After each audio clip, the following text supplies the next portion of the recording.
নমস্কার, আমি মধুমিতা দেবনাথ। প্রথমে ভারত মাতার যুগল চরণে জানাই প্রণাম। দ্বিতীয়ত, যার জন্মদিনে আজকের এই অনুষ্ঠান অনুষ্ঠিত হচ্ছে, স্বামী বিবেকানন্দের চরণে আমার প্রণাম। তৃতীয়ত, মাননীয় অধ্যক্ষ মহোদয়, অধ্যক্ষা মহোদয়া এবং বিচারক মণ্ডলীর বিচারকদের আমার প্রণাম। প্রেক্ষাপটগৃহে উপস্থিত প্রত্যেক শ্রোতা ভাই বোনদের জানাই প্রণাম এবং আমার বিরোধী প্রতিযোগী যারা আছেন সবাইকে আমি অভিনন্দন এবং আমার নমস্কার জানাই। আমার বক্তব্য শুরু করছি। আমার বক্তব্যের আরম্ভ আমি একটা শ্লোকের মাধ্যমে করছি। দেশ রক্ষা সমং পুণ্যম, দেশ রক্ষা সমং ব্রতম, দেশ রক্ষা সমং যজ্ঞম, দৃষ্ট নৈব চ নৈব চ। অর্থাৎ দেশ রক্ষার সমান পুণ্য, দেশ রক্ষার সমান ব্রত এবং দেশ রক্ষার সমান যজ্ঞ দৃষ্ট নৈব চ নৈব চ, আর অন্যত্র কোথাও দেখা যায় না। তাই আমাদের এই যে ভারতবর্ষ, পৃথিবীর মধ্যে সবচেয়ে সর্ববৃহৎ গণতান্ত্রিক দেশ হচ্ছে ভারতবর্ষ, আর সবচেয়ে একমাত্র যুব দেশ হচ্ছে ভারতবর্ষ। আর ভারতবর্ষের মধ্যে এই যে যুব সমাজ, এই যে আমাদের ভোটাধিকার, আজকের যে বিষয় যে যুব ভোটদাতা ভারতের ভাগ্য বিধাতা, ভোটদানের মহত্ব, এই যে টপিকটা রাখা হয়েছে আজকের দিনের জন্য, এই টপিকটাই সর্বশ্রেষ্ঠ টপিক আমার মনে হয়। আর একটা ভোটের মহত্ব, আমার একটা ভোট, আমার মাত্র একটা ভোট নির্ধারণ করতে পারে যে আমার দেশের অর্থনীতি, আমার দেশের শিক্ষানীতি, আমার দেশের অগ্রগতি, আমার দেশের প্রত্যেকটা ঘরের চুলোর আগুন, আমার দেশের প্রত্যেকটা ঘরের ইলেকট্রিসিটি, আমার দেশের প্রত্যেকটা ঘরের জলের ব্যবস্থা, প্রত্যেকটা ঘরের সার্বিক উন্নয়ন নির্ণয় করে আমার একটা ভোট। আর এই যে নির্ণয় করার ক্ষমতা, আমার মনে হয়, আমি এক বিজ্ঞানসম্মত কথা বলছি, সবচেয়ে বেশি যুব সমাজের আছে। কারণ যাচাই করে বিচার করার তাগিদ সবচেয়ে বেশি যুব সমাজের মধ্যেই দেখা যায়।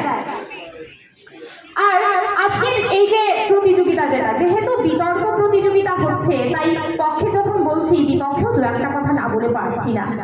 এখনের বর্তমান যুব সমাজ, সেই যুব সমাজ কি হয়েছে, কিছু একটা অংশ তারা নেশায় আসক্ত, হয় মাদক দ্রব্যে, নয় ড্রাগস, নয় ভিডিও গেমসে, নয় ইনস্টাগ্রামের রিলসে এরা ব্যস্ত।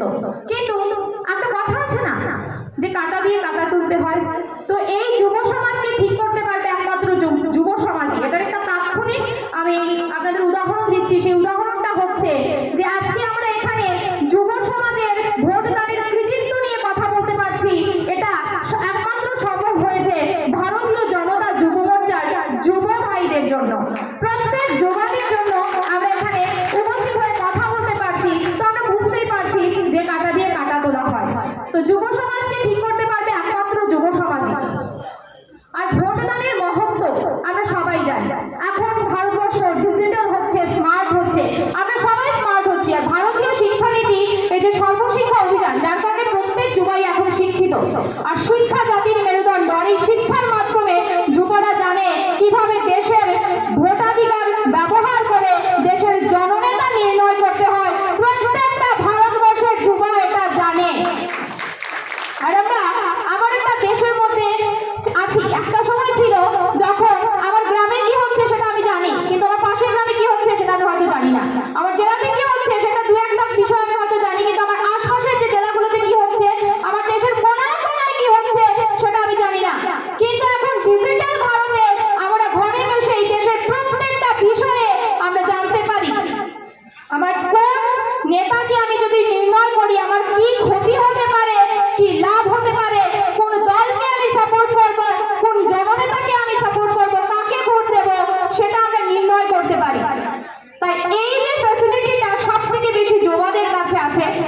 এরা যুব, অর্থাৎ কার্যক্ষমতা থেকে আছে উৎপাদন শক্তি।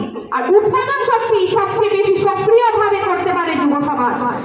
এই প্রেক্ষাপটগৃহে উপস্থিত প্রত্যেক যুবক যুবতীদের কাছে আমার আগ্রহ থাকবে যে ওঠো, জাগো, ভারতকে জাগাও। আর প্রত্যেক যুবরা জানে কি কাকে ভোট দিতে হবে, কেন ভোট দিতে হবে, কিভাবে ভোট দিতে হবে। কারণ যুব ভোটদাতা ভারতের ভাগ্য বিধাতা।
জয় হিন্দ।